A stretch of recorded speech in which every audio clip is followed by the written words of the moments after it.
grave sites, and emaciated people in Shakahola Forest in Kilifi County hit the news. Questions abound as to why and how such atrocities went unreported for a period of time. An act that could have led to the deaths of hundreds of people, a majority of them being children. Journalists and human rights activists on the ground have also had their own share of trouble after they were barred from accessing Shakahola. Our reporter Sharon Barang'a sought to find answers to these pertinent questions from Shakahola. April 2023 has been a period when the country's focus has moved to churches and cults. Kazi zote, biashara zote, na kazi zote za dunia hii hazitoki mbinguni, zinatoka kwa shetani. The influence and power some church leaders have on their followers has been questioned. Just how much is too much?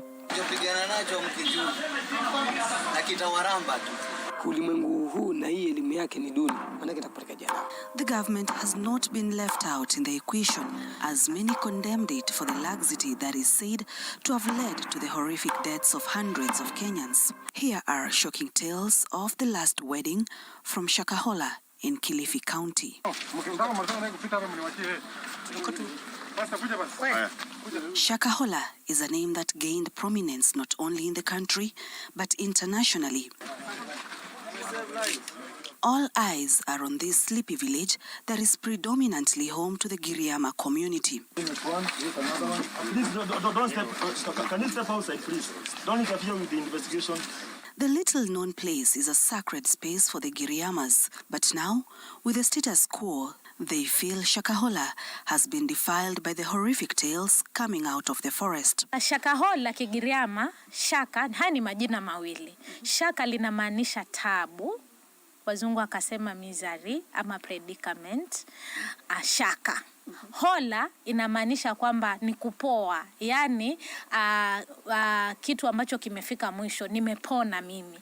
So maana Shakahola nikisema nitasema kwamba matatizo yangu yameisha, ama matatizo yangu yamepoa, ama kile nilichokuwa kinanisumbua nimepona. Kwa hivyo ukija kizungu kichanganisha, maybe in translation utasema my predicament has ended, ama my misery has ended. Kwa hivyo unaona, sijui kama Paul Mackenzie alipeleka watu Shakahola kule mashaka yao yakaishe, ama wao kwenda kumuona Yesu mashaka yao yatakuwa yameisha. Wakati watu wetu walipopigania uhuru, tunapata mwanamke wa Kigiriama anaitwa Mekatilili wa Menza, ambaye alipigania hasa uhuru wa Kenya, mara nyingi uhuru wa nchi yetu ya Kenya na labda Afrika kwa ujumla. Mara nyingi hajaangaziwa kwa kipindi kirefu, ama hajaangaziwa kwa uwazi, lakini Mekatilili alipigania uhuru. Na pale Shakahola unapopaona, pale Shakahola ndipo pale Mekatilili wa Menza alipompiga kofi askari wa kizungu pale, wakati alipokuwa amezuiliwa na akapigana naye, alimpiga kofi. So pale pana historia ya ushujaa. Na mahali pale kupitia na shirika la linaitwa Malindi District Cultural Association, Madika, wamekuwa kipaumbele sana pale mahali kukifanywa hizi shughuli za kucelebrate ama kusherekea Mekatilili festivals ambazo zinafanyika kila mwaka mwezi wa 8. So pale mahali palikuwa kopekwe rasmi na pajengwe tunasema monument ya Mekatilili, yani pawe mahali pa kihistoria. Kwa hivyo inavunja moyo na inakatisha tamaa kwamba mahali ambapo shughuli za kupigania uhuru wa Kenya, mahali pa ushujaa, sasa hivi pameingia, nitasema ni pepo, pameingia mambo ambayo hayaeleweki. Mahali ambapo palikuwa panastahili kuinuliwa kwa sababu ule ushujaa wa Mekatilili, sasa hizi unapata pale mahali ndo vifo vya halaiki vimefanyika. Kwa hivyo sisi kama Wagiriama tunaomba ya kwamba hata Mekatilili kule aliko, wajua watu huomba mizimu na huomba the ancestors. Tunaomba ya kwamba pale mahali lile jina la ushujaa liendelee kubaki pale pale. Na yale mambo ambayo yamefanyika pale mahali ambapo yamefanyika pale yani yametuvunja moyo sana, kwa sababu ukiangalia Shakahola ni mahali pa ushujaa. Ndipo hata nimetangulia kusema ya kwamba mahali ambapo matatizo huishia, pale ndipo palipoanzisha harakati za ushujaa kutetea uhuru wa Kenya, na hata hivi sasa tuko huru. Lakini mahali pale pale mhubiriji mmoja amepageuza kwa mahali pa makaburi ya halaiki. Hilo ni jambo la kukatisha tamaa sana na kuvunja moyo. Mvera Kazungu, a youth leader in Kilifi County, says she was once confronted by Paul Mackenzie of the Good News International Church after she posted a video of children who appeared to have been radicalized into believing going to school was not part of God's plan for them. The children fellowshipped at Mackenzie's church. Wakati ule tukaja tukapata baadhi ya watoto ambao walihojiwa, na nilikuwa mmoja wa wale wa kusambaza ile video mitandaoni mwaka 2018. Na nikasambaza, nikawa nauliza, je, haya si mambo na watu wenye misimamo mikali? Nikatumia jina Radicalization. Mbona hawa watoto wafundishwe mambo haya? Na watoto wenyewe ulikuwa ukiwauliza wanazungumza kabisa kwamba wao hawaoni umuhimu wa kusoma. Kwanza elimu ni dhambi, hawapasi kwenda shule, hawaendi hospitali. Na hata ukiwauliza kuhusu wazazi wao, wengine walikuwa wanasema wengine wazazi wao walikuwa wamo mle ndani ya lile kanisa na wengine hawakuwemo. Na ulikuwa ukiwauliza na wazazi wanasema nini? Wanasema sasa watufanye nini, si wenyewe tumeamua. Kwa hivyo wakawa na misimamo mikali tayari watoto, na chini ya watoto wadogo sana miaka 9, 10, 11 walikuwa na misimamo hiyo. So baada ya kupeperusha ile habari ama ile video, ile kanda mitandaoni, watu wengi walikuwa na hisia tofauti, hisia mseto, lakini wengi walikuwa wana condemn kile kitendo. Na hata Mackenzie mwenyewe alikuwa mmoja wapo aliye comment katika ile post, na akaniita mimi ni muongo, naeneza habari za uongo, nimemwona wapi akifanya vitu kama vile. This is the video Mvera is referring to. Wale waulize, nyinyi mnaenda kanisa gani? Hapo nyuma. Inaitwaje? Kwa hiyo mnaamini kuwa muende hospitali kwa mgonjwa, muende shule, hospitali, hatuna marembo. Hiyo yote hatufanyi kwa sababu hiyo ni mali ya dunia. Pastor wewe yuko wapi? Pastor yuko hapo. Kanisa inaitwa, yeye amewaambia msiende kanisa. Si yeye ametuambia. Biblia linasema sasa wewe vile zote hapa. Soma hiki kitabu. Na wazazi wako wapi? Wazazi wamewaambia waende shule. Wazazi hawaendi shule. Wazazi wanajua msomo. Wanajua msomo. Wanajua, kwani tatufanyia nini? Maamuzi yetu wenyewe. Tumeamua wenyewe. Wazazi hawaendi kwa hiyo kanisa? Wanaenda. Wengine hawaendi lakini. Kwa hiyo waamuzi wenu mmeamua kuwa muende kanisa. Sio tu shuleni kwa sababu elimu si mpango wa Mungu. Na baada ya yale yote department ya watoto ikishirikiana na asasi zingine za usalama ziliweza kufuatilia ile story, na akashikwa lakini akaachiliwa. Kwa hivyo haikuwa mara ya kwanza. Mackenzie amekuwa akishikwa anaachiliwa. Hata hii ya juzi aliachiliwa na 10,000 tu. So si kitu ambayo haijakuepo, ni kitu ambacho walikuwa wakipiga kelele. Na baada pale Malindi, watu walipoona ya kwamba labda asasi za usalama zimezembea, walienda wakafunga lile kanisa. Na baada ya kufunga lile kanisa, aliondoka akaenda tena eneo lingine linaitwa Madunguni Kakuyuni Ward. Akaenda akaanzisha kanisa. Kule pia watu wakalichoma lile kanisa lake wananchi. Ndipo pale akatoka akaelekea Shakahola. Sasa mwaka 2019 mpaka 2020 hapo. Ndo sasa akawa habari zake zimefifia kidogo, lakini kisha akarudi baadaye wakati watu wakichukua huduma namba. Akaanza kupreach kwamba huduma namba ni mpango wa kishetani, akasema namba 666, akawa anaambia wakaazi wa kwamba watu wasichukue huduma namba. Na naona pale pia serikali iliingia kati, akashikwa then baadaye akaachiliwa. So imekuwa hivyo, anashikwa anaachiliwa, anashikwa anaachilia, mpaka mwisho sasa tukasikia haya Shakahola. The horrific stories from Shakahola has left many with unanswered questions. Just how did we get here as a country? Where were the people that the government had tasked with ensuring security is in place in our communities? Who slept on the job? Hatungefikia pale tulipofikia saa hizi iwapo serikali ingelivalia njuga hili jambo. Kwa sababu unaona serikali imeanzia kule chini ya mzee wa mtaa na imepanda mpaka huko juu.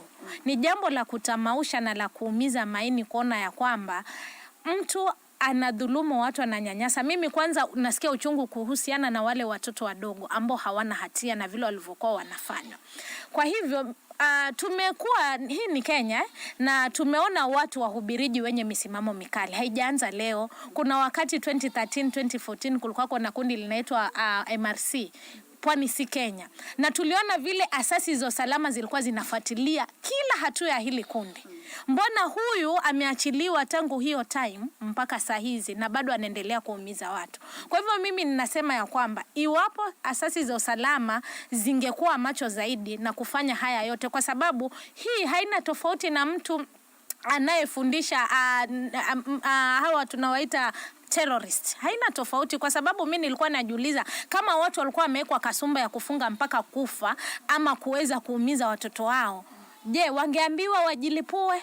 Si wangetulipua? Wangeambiwa wachukue mapanga wakatekate watu ambao si wa dhehebu hilo, si wangetukatakata? Sasa mimi nasema, na ni kitu ambacho kimetuumiza sana na kimetushangaza, kwa sababu usalama wetu uko wapi? Kama mtu mmoja anaweza kuua watu zaidi ya 100, je, tuko salama kwa kweli? Kwa hivyo kuna mahali serikali ilikosea, kuna mahali serikali ilizembea, na kuna mahali vitu hatuwezi kuchanganya. Hizi hesabu hazichanganyiki, kwa sababu sasa mtu anafanya vile kivipi? Kwa sababu mimi naamini kama ni mtu ambaye amekuwa katika rada ya vyombo vya usalama, amekuepo na amekuwa akishikwa akiachiliwa, tuhuma ni hizo, mbona hakufuatiliwa? Alipotoka Malindi, mbona hawakumfuatilia? Yuko wapi? Na si peke yake Sharon, kuna wengi ambao huku mashinani, kuna waombezi ambao wanaendeleza hizo itikadi. Utapata kuna watu wananyweshwa mafuta ya moto, kuna watu wanafanywa vitu ambavyo haviko sawa huku mashinani. Yule anaweza kuwa alikuwa anaonekana na vyombo vya habari, lakini kumekuwa na watu wanaojiita waombezi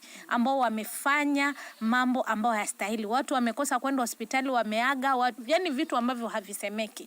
Kwa hivyo mimi naona serikali ni kweli haikufanya haki, haikusimama katika usalama wa wakazi, wananchi wake, hasa kwa watoto wadogo ambao wanapaswa kulinda kutokana na mambo yanayoweza kuwaumiza na hata zaidi kuwaua. Kwamba kila mzee wa nyumba 10 anafaa kujua ndani ya nyumba 10 zake ni nini kinafanyika.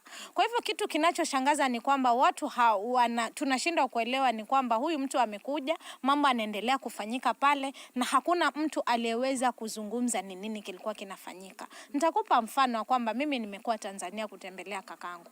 Unafika pale, ukishaingia tu pale katika ile nyumba, tayari mzee wanaita mjumbe wale. Mjumbe anakuja anasema nasikia kuna mgeni, anakuuliza maswali, umetokea wapi, uko hapa kwa sababu gani, na utakaa hapa kwa muda gani, na nakwambia wanakufuatilia mpaka ile siku utaondoka. Ukizidisha siku hiyo tayari ni ukapige taarifa ya kwamba unazidisha, hata kama ni siku moja, ni kwa sababu gani. Kwa hivyo unapolinganisha, naona labda Kenya hatujaweza kufahamu nyumba 10 inamaanisha nini. Kwa sababu ingekuwa wazee wetu wa nyumba 10 wanafanya kazi inayostahili, basi mambo haya yasingefika pale alipofika. Kwa hivyo narudia kusema kwamba kwa uhakika na kwa ukweli serikali ilizembea. The negligence witnessed in Shakahola prompted the government to make drastic decisions in its operations. Government has decided that effective today, we will transfer all station, division, sub-county, and county heads and commanders of all agencies within Kilifi County effective today. We will replace them with their colleagues from elsewhere so that we can show the public that what we are doing is for the good of the country and for the good of justice. We are not implicating anybody, but we are saying if you are the OCS, if you are the commander or a person who ought to have either received a report or you may have received a report and failed to act, then you cannot be part of the team that is conducting the investigations. The optics are not looking good. In the midst of the developing story in Shakahola is another party that is disgruntled by the manner in which they are being handled by the government. Immediately, the CS Interior left Shakahola, the area was gazetted as a scene of crime, which meant not everyone was allowed inside the forest. This decision was not taken lightly by journalists and human rights activists who say they have been at the forefront before the story broke out. They even helped in identifying the grave sites. I'm actually not happy with the move by the government to deny us access into this, what they're now calling a disturbed area or a disturbed zone. Before it was disturbed, we went there. We disturbed the bushes and made roads. We disturbed the bushes and identified graves. We working closely with the various departments in there, and we managed to bring this story to the world, to the parts of Kenya and the entire world. Now they talk about Shakahola. So when we have such blockages, it hampers our work. It doesn't go well with us because we did a lot of groundwork, made roads into that forest. Government officials came in when it looked more of a tarmac for them. It was just an easy way through. We have known where these graves are. Right now we are saying they are actually crime scenes. We are able to identify this is a grave and this is the road. So we had ground rules on day 1, day 2. We worked so well and knew what not to do. I think if this is going to be applied again, we will be able to give Kenyans whatever is happening at Shakahola, minute by minute update, just as we did the entire last week. Yes. I've been here in Shakahola from day 1, and we were counting the number of people we were rescuing and the number of people that were being exhumed from their graves. I'm concerned by the numbers that are coming in from yesterday and today. Yesterday we had 5. Today we are being told by 3 p.m. still another 5. But if you look at the statistics from the other days that we were all allowed to get inside, the media was allowed to get inside, human rights activists who actually we saw blue on this case were allowed, Red Cross was allowed. But ever since this place was gazetted as a crime scene, the figures are being suppressed. The figures are going down. That's what our concern is. That as a Kenyan, I have the right to information according to Article 34 and 35. If I'm being denied this right, I feel we will lose many Kenyans who actually have come here to get inside to be able to get their loved ones. But the government failed us from day 1, and now the government wants to suppress the numbers. So I will not be cowed. I don't care if I'm arrested, but we will say the truth, that this was a letdown by our own government, and they must be able to own it. They should be accountable. They must be able to be account for how many Kenyans have actually died in this Shakahola Massacre. I feel more needs to be done, and the media and the human rights activists and other non-governmental organizations must be allowed inside Shakahola. We've had a conversation with the regional commissioner, Madam Rhoda, and she's promised to be giving frequent updates every day 3 p.m. and then by 7 p.m. there'll be a release of information that has happened in between that time. So for her, she feels that would work for journalists. But for Media Council, we accept the fact that it's a national security issue. And in as much as we want to protect and respect what is going on there because of the dead and all that is happening, we also realize the say the truth, that this was a letdown by our own government, and they must be able to own it. They should be accountable. They must be able to be account for how many Kenyans have actually died in this Shakahola Massacre. I feel more needs to be done, and the media and the human rights activists and other non-governmental organizations must be allowed inside Shakahola. We've had a conversation with the regional commissioner, Madam Rhoda, and she's promised to be giving frequent updates every day 3 p.m. and then by 7 p.m. there'll be a release of information that has happened in between that time. So for her, she feels that would work for journalists. But for Media Council, we accept the fact that it's a national security issue. And in as much as we want to protect and respect what is going on there because of the dead and all that is happening, we also realize the media freedom, that there are some violations that are going on when it comes to just accessing information. You know, under the Constitution, there's the guarantee of media freedom, Article 33, 34, 35 of the Constitution. So journalists are supposed to be given access to give information and to get information. Because now if we leave everything open as is, the likelihood of misreporting and social media getting away with all kinds of stories is very high. On Tuesday, we shall talk to families whose lives have been altered forever as a part of their generations have been wiped out. Families left confused, bleeding, and reeling in pain. Sharon Barang'a, TV 47, in the county of Kilifi.